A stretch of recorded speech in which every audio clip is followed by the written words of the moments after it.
السلام عليكم ورحمة الله وبركاته. النهاردة هنتعرف مع بعض عن ثروة الشيخة موزة بنت ناصر. قبل ما نبدأ الفيديو ما تنسوش لو أول مرة تشوفوني ما تنسوش تعملوا لايك واشتراك للقناة.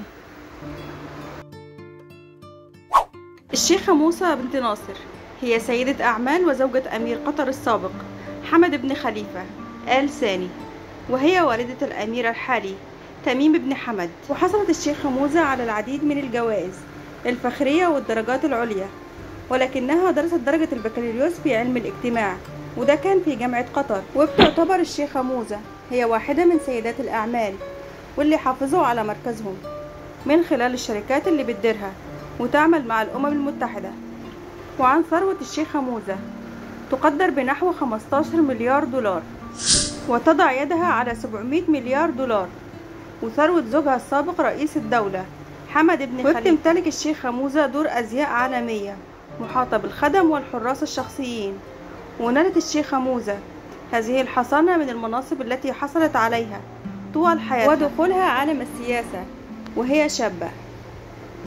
والشيخة موزة تبلغ من العمر حوالي 64 عام، وهي دخلت في عالم السياسة عندما كانت صغيرة لتتزوج من ولي العهد في نهاية السبعينيات، ولكنها فازت على مر السنين بالعديد من الألقاب. وضعت نفسها بين أغنى وأقوى 10 سيدات عربيات، والشيخة موزة هي المحرك الأول لجميع الصفقات في دولة قطر وخارجها.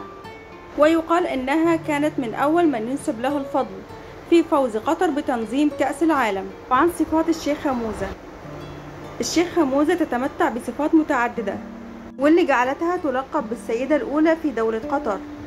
ومن صفات الشيخة موزة فهي تتمتع بقوة الشخصية في الآراء والاهتمام بالتعليم والثقافة، وتعين مبعوث خاص للتعليم في الأمم المتحدة، وهي على فهم جيد للحياة السياسية وحياة الملوك والرفاهية في نفس الوقت. وتتميز أيضا بدعم العمل الخيري وإنشاء عدد من المؤسسات التي تقوم بها هذه الأعمال في دول مختلفة، والاهتمام بالفن والجمال. فهي تعود إلى عائلة المسند، والدها من أكبر المعارضين للأسرة الحاكمة في قطر، وقد نفاه جد زوجها خارج البلد.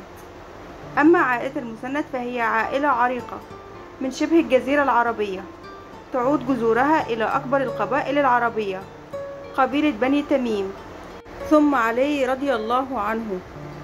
وعائلة المسند منتشرة في أماكن مختلفة من الجزيرة العربية، وينتمي إليها أعظم الشخصيات من الكتاب المثقفين وغيرهم.